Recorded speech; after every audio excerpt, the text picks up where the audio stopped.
इसीलिए जब भी गुरु से कुछ मांगो तो उससे यही मांगो, जो मेरे लिए ठीक हो वही मुझे देना। और जब मांगो तो ग्रहण करने की स्थिति में भी खड़े होना। अगर तन के तुम खड़े हो तो वो देगा भी तो तुम ले ना पाओगे। इसलिए समर्पण भाव से,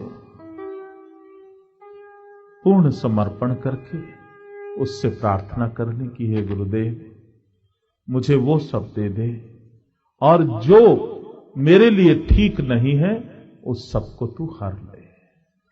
और वो तभी हो सकता है जब तुम्हारे भीतर अहंकार लेश मात्र का भी ना रहे। ये सिद्ध मार्ग है, यहां गुरु कृपा बड़ी जल्दी हो जाती है, और गुरु कृपा होते ही थोड़ी थोड़ी शक्तियां भी तुरंत आ जाती हैं। लेकिन उन शक्तियों को संभाल नहीं पाते लोग। तो अहंकार इस रूप में भी आता है कि लोग चलो मेरे भी पैर छू लें।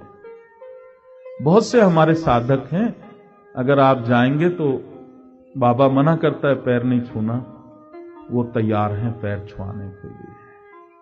आपको आशीर्वाद भी देंगे ऐसे करके, बिल्कुल देंगे, फटाफट देंगे, पैर भी आगे कर देंगे, पैर भी छू लो। देखो ये पैर क्या चीज है। अहंकारी मनुष्य ये सोचता है कि आदमी मेरे आगे झुक रहा है, मैं ऊंचा हो गया, वो मेरे आगे गिर रहा है, मजा आ गया। लेकिन वो ये नहीं है। यहां से अमृत निकल रहा है, और जो आदमी नीचे झुक रहा है वो उस अमृत को ग्रहण करने आया है। अगर तेरे यहां से अमृत नहीं निकल रहा और जो ग्रहण करने आया है और तूने उसको कहा झुक, और मैंने ऐसे भी किया, तो महाभयंकर दोष तुझे लगेगा, क्योंकि तूने उसको दिया नहीं जो वो मांगने आया था। तू अधिकारी नहीं था, लेकिन तूने उसको कहा कि ये कर। कुत्ता का योनि में जाने की तैयारी हो रही है, कुत्ता का योनि, कुत्ता बनने की तैयारी हो रही है। ये जब मिट जाता है, जब इसमें कुछ नहीं रहता, उस समय परमात्मा का अमृत निरंतर निकलता है। तो जो भी आया वो ग्रहण करने आया। तो कोई अगर ऐसी गलती कर रहा है तो मत करना। दूसरा जो झुकता है वो इसलिए नहीं झुक रहा, उसको भी नहीं मालूम, वो अपने संचित कर्मों को तेरे पैरों में छोड़ के जा रहा है। यदि तेरे अंदर इतनी अग्नि है कि तू उसके कर्मों को पचा जाए, पका जाए और खा जाए और हजम कर जाए, तब तो झुकने देना। नहीं तो तेरे खुद के कर्म इतने भारी हैं कि दूसरे का बोझ क्यों उठाना चाहता है। एक अम्मा को मैं बहुत बहुत कहता था, अम्मा तू ये मत कर, तेरे कर्म बहुत भारी हैं, तुझे मैंने उठा के ला रहा हूं, और अभी तक हम ही लोग तुझे घसीट के ऊपर ला रहे हैं, और आज तुझे इतनी इज्जत मान सम्मान जो मिल रहा है वो ये तेरा कमाया हुआ नहीं है, ये तुझे दिया जा रहा है। लेकिन उसको शौक चढ़ गया पैर छुआने का। उसके कर्म ही इतने भारी थे, ऊपर से कितने कितने लोगों के, बंबई से लेके पूरे आसपास के गुजरात सब जगह से पैर छुआ के आई, और आज वापिस जिस दुख में थी उस दुख में उसके कर्म और बाकी कर्मों ने उसको घसीट लिया, पड़ी है वहां। ये भी एक अहंकार का वो है। जितना झुकता है आदमी, जितना कहता है कि मैं नहीं, उतना वो ऊपर उठता है, और जितना वो कहता है मैं हूं मैं हूं मैं हूं, उतना तबाह होता है। इसलिए इस चीज के ऊपर से थोड़ा बच के रहना, होशियार रहना, और अगर तुम तैयार हो दूसरे का विष पीने के लिए तो जरूर खड़े हो जाओ। सिद्ध मार्ग है। बड़ा भाव का इसमें फर्क है। जब एक छोटा अपने बुजुर्ग को, अपने माता पिता या बड़े को पैर छूता है तो उस समय पारिवारिक बड़ा छोटे को हाथ रखता है, वो भाव अलग है। और एक मनुष्य, एक आध्यात्मिक मनुष्य के आगे जब सिर झुकाता है तो वो भाव अलग है। छोटा जब बड़े के सामने सिर झुका रहा है तो वो कहता है मैं आपका आदर करता हूं, इसलिए सिर झुका रहा है। आध्यात्मिक मनुष्य के सामने जब सिर झुकाता है तो वो कहता है मेरी पीड़ा हरो, मेरे कर्म हरो, मेरे दुखों को हरो। भाव बदल गया, लेन देन की प्रक्रिया बदल गई। इसलिए जो साधक इस साधना मार्ग में, सिद्ध मार्ग में आगे बढ़ रहे हैं, ये उन्हीं को भी बताना बहुत जरूरी है कि कर्म संचित नहीं करना, और यदि सेवा करो तो निष्काम सेवा करना, उसमें भी अहंकार नहीं ले आना कि सिर्फ मैं ही ये सेवा कर सकता हूं और कोई सेवा नहीं कर सकता। वास्तव में सेवा हर कोई कर सकता है। वास्तव में ये तो शिव की मर्जी है किसके हाथ से वो सेवा करवाए। अगर तुम्हारे हाथ से सेवा करवाता है शिव, तो तुम अपने आप को परम भाग्यशाली समझना, क्योंकि उसका कार्य ना तो कभी रुका था और ना ही कभी रुकेगा। लेकिन तुम्हें उसने निमित्त बना लिया, तुम्हें उसने निमित्त बना लिया, तो तुम अपना अहोभाग्य समझना कि मुझे निमित्त बनाया गया। इसलिए जब भी सेवा करो, सेवा करने के बाद जिसकी सेवा करी है उसको धन्यवाद देना कि मैं धन्यवाद देता हूं, तेरा आभारी हूं कि तूने मुझे मौका दिया सेवा करने का। क्योंकि अगर तू मुझे मौका नहीं देता तो मुझे कहां से मौका मिलता ये निष्काम सेवा करने का। क्योंकि निष्काम सेवा करूंगा तभी तो मेरे संचित कर्म जलेंगे। तो मुझे मौका मिला है निष्काम सेवा करने का, मुझे मौका दिया तूने मेरे संचित कर्मों को जलाने का। नहीं तो जने कौन कौन से संचित कर्म प्रारब्ध भोग बनके मुझे कितनी पीड़ा और कितना दुख देते हैं। आज तो तेरी कृपा हो गई, शत शत प्रणाम। और खाली गुरु को नहीं, अगर किसी भिखारी को भी खाना खिलाओ तो उसके भी चरणों को देख के धन्यवाद करना कि हे परम बंधु, तूने भोजन ग्रहण करके मुझ पे बहुत कृपा कर दी। तू है तो मुझे मौका मिला है ये निष्काम सेवा करने का। अगर तू ना होता तो मैं ये निष्काम सेवा कहां से कर पाता। मैं तेरा आभारी हूं, तू मेरा आभारी मत होना। तू मत आभारी होना मेरे से भोजन ग्रहण करके, मैं तेरा आभारी हूं क्योंकि तूने मुझे मौका दिया है। तो कभी भी अहंकार भाव से कभी सेवा नहीं करना, नहीं तो सारा फल वहीं व्यर्थ हो जाएगा, वहीं नष्ट हो जाएगा। सेवा भी कर रहे हो, निष्काम भाव से करो। एक एक कर्म तुम्हारा जलना चाहिए। प्रारब्ध और कर्म, प्रारब्ध और कर्म। तो यहां एक और बात आ गई कि पहला मैंने बताया कि कर्म प्रारब्ध बदला ही नहीं जा सकता, काल चक्र चलता ही है। फिर मैंने बताया कि प्रारब्ध बदला गया, वो कष्ट बदला गया। और अब बताया कि संचित कर्मों से नए प्रारब्ध स्थिति तो बदली, लेकिन उसमें सुख और दुख दोनों प्राप्त हो गए। अब इसको और गहरा तुम समझते जाओ। जितना गहरा तुम समझोगे उतना ही तुम्हें इसमें ज्यादा ज्ञान होगा। महाभारत की कथा है, कौरव और पांडव। अर्जुन एक बहुत वीर योद्धा था। एक बार महायज्ञ की तैयारी कर रहा था और उसने एक पूरे वन को, एक जंगल को ही आग लगा दी। जंगल धुंध करके जलने लगा और उसी जंगल में एक सर्प का परिवार वहां रहता था। वो सारे जल के मर गए। एक सर्प बच गया। एक सर्प बचा, बाकी सारे मारे गए उसमें। इस सर्प को महाभयंकर दुख, महाभयंकर पीड़ा और बहुत ही क्रोध आया अर्जुन के ऊपर कि हे अर्जुन, तेरे कारण मेरा सारा परिवार जल गया, मुझे प्रतिशोध चाहिए। प्रतिशोध इतना गहरी भावना थी कि वो गहरा संस्कार बनाए, गहरे संस्कार, गहरे संचित कर्म को बनाए। लेकिन उसमें इतनी ताकत नहीं थी कि अर्जुन के सामने जाकर उसको डस सके, उसको मार सके। बहुत से योद्धाओं के पास गया, कर्ण के पास भी गया कि तू मेरे साथ चल, मैं उसको डसूंगा। कर्ण ने कहा नहीं, मैं उसके साथ युद्ध करके उसको मारूंगा, मुझे तेरी सहायता नहीं चाहिए।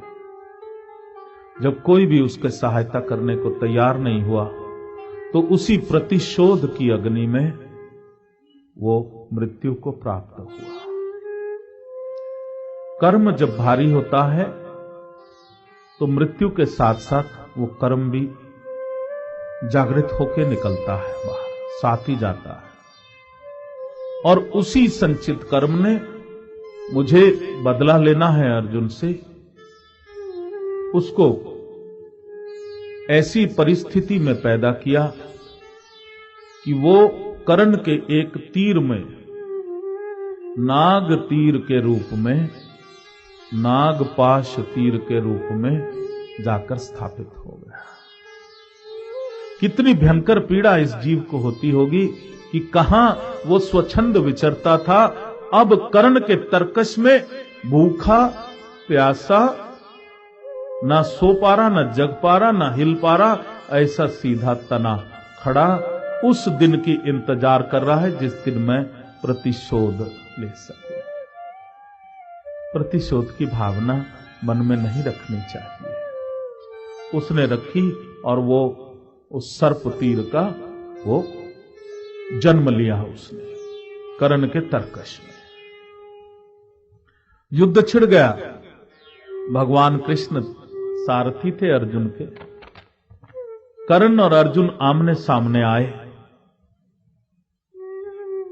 भगवान कृष्ण को सब कुछ दिखता, क्यों भगवान है ना, उसको त्रिलोकीनाथ, जिसको त्रिलोक का ज्ञान हो, भूतकाल का, वर्तमान का और भविष्य काल, तीनों कालों का जिसको ज्ञान हो, त्रिलोकीनाथ।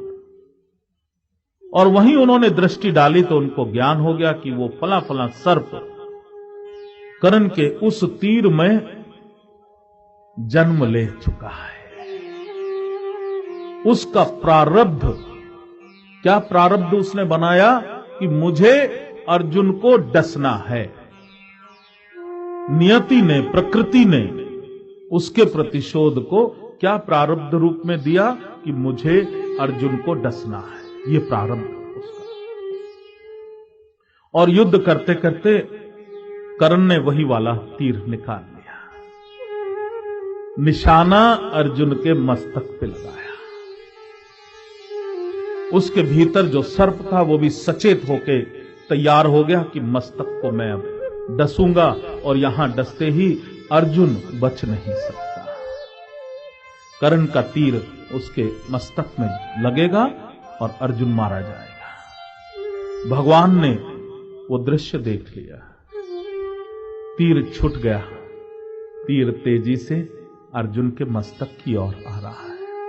भगवान सारथी थे। अचानक भगवान ने ऐसी लगाम खींची कि घोड़ों ने घुटने टेक दिए और 3 इंच रथ नीचे हो गया। और वो जो तीर उसके मस्तक पे टकराना था वो उसके मुकुट पे टकराया और मुकुट पे टकराने के बाद नीचे गिर गया। अब जरा सोचने की बात है, यहां थ्योरी ऑफ कर्मा तुमको बहुत ध्यान से समझ आएगी। प्रारब्ध क्या बना था?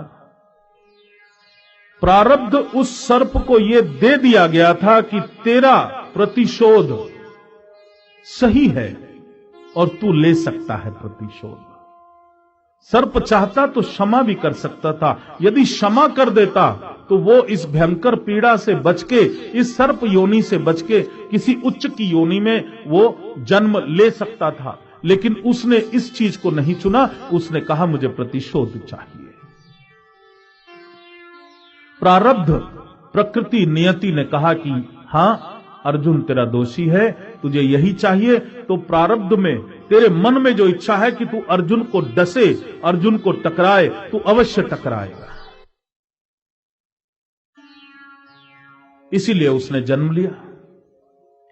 अब भगवान कृष्ण, उनको तो हर चीज का ज्ञान था। भगवान थे तो उन्होंने ये क्यों नहीं कर दिया कि कर्ण का तरकश, अपनी योग शक्ति से पूरे तरकश को क्यों नहीं जला दिया उन्होंने? एक एक बाण को वहीं क्यों नहीं भस्म कर दिया? क्योंकि उन्हें मालूम था कि इसमें सर्प बैठा है और अर्जुन को यदि डसेगा तो बच नहीं सकता। भगवान ने ऐसा नहीं किया। क्यों नहीं किया? भगवान ने जब देखा तीर छुटा है तो वो रथ लेके रण क्षेत्र छोड़ के भाग जाना चाहिए था। जैसे ही वो देखते कि ये तीर कर्ण ने अपने हाथ में पकड़ा है, वो रथ लेके छोड़ के क्यों नहीं भाग कर, वहीं क्यों डटे रहे? और जब तीर उसने चला दिया था तब भी कृष्ण में क्षमता थी कि रथ को थोड़ा खसका देते और तीर अर्जुन को छुए बगैर ही बाहर निकल जाता। लेकिन क्यों किया कृष्ण ने? क्यों कि होनी बन चुकी थी, प्रारब्ध बन चुका था। अगर वो अर्जुन को हटा देते, तीर उसको स्पर्श ना करता, तो वो तीर वापस अर्जुन पे दोबारा चलाया जाता, क्योंकि सर्प का प्रतिशोध पूरा नहीं हुआ था। यदि वो उस तरकश में उस तीर को जला देते तो सर्प का प्रतिशोध पूरा नहीं हुआ था, वो दोबारा जन्म लेता और दोबारा अर्जुन को डसने की प्रक्रिया प्रारंभ हो जाती। तो भगवान ने ऐसा किया। गुरु कृपा, भगवत कृपा ऐसी हुई कि तीर भी टकरा गया। यही तो उसके प्रारब्ध में था कि अर्जुन को मैं जा टकराऊं, और जब टकराऊंगा मैं उसको डसूंगा। अर्जुन को टकराया, लेकिन अर्जुन और उस तीर के बीच में अर्जुन का मुकुट खड़ा कर दिया। प्रारब्ध वहीं मिट गया। इसीलिए उस परमात्मा की शरण में जब तुम जाते हो तो ऐसे अनेका अनेक तीर हमने पता नहीं कब कब से पैदा किए होते हैं, और वो तीर हमारी ओर जब जब वो संचित कर्म क्रियामान होता है, प्रारब्ध भोग बनने की तैयारी करता है, तो ऐसे कई तीर हमारी ओर चलते हैं। तो शिव कृपा से वो उसको कृष्ण वैसे ही रथ झुका देता है और मस्तक पे लगने के बदले वो मुकुट पे लग के दूर हो जाता है। तुमने जो संचित कर्म किए हैं वो तो तुम्हें भोगने हैं, वो तो तुम्हारी ओर बढ़ेंगे ही। बचाव एक ही प्रकार से हो सकता है उनसे, और वो ये कि अपने तप की अग्नि इतनी बढ़ाओ, अपनी साधना की अग्नि इतनी बढ़ाओ। जो साधक होता है उसके चारों ओर दिव्य अग्नि बढ़ती है, और उस दिव्य अग्नि में ऐसी कोई भी चीज जब प्रवेश करती है तो वो जल के भस्म हो जाती है। तो वो कर्म तुम्हारी ओर बढ़ा भी, चल गया, और जैसे ही वो तुम्हारी ओर बढ़ गया वहीं एंट्री हो गई, ये कर्म निकल गया, अब इस कर्म से मुक्ति। अब तुम्हारी मर्जी कि तुम उस कर्म के लपेटे में आओ या उस कर्म को बाहर ही बाहर जला दो। और वो तुम्हारे निष्काम सेवा, तुम्हारी तपश्चर्या, तुम्हारा संतों का सानिध्य, सत्संग, वो तुम्हारे चारों तरफ ऐसा दिव्य आभा मंडल पैदा कर देता है कि जैसे ही वो तीर भीतर प्रवेश करता है, तुम्हें दूर से दिखेगा भी ये कष्ट मेरी ओर आ रहा है, लेकिन जैसे जैसे वो तुम्हारी ओर बढ़ता है वो अग्नि उसको जलाना शुरू करती है, और जब वो तुम्हारे बिल्कुल निकट आता है वो राख का ढेर तुम खुद देखते हो तुम्हारे चरणों में विभूति गिर गई और वो तीर का नामो निशान रहा ही नहीं। इसलिए इन संचित कर्मों से बचने का प्रयास करना और कर्मों को पैदा नहीं करना।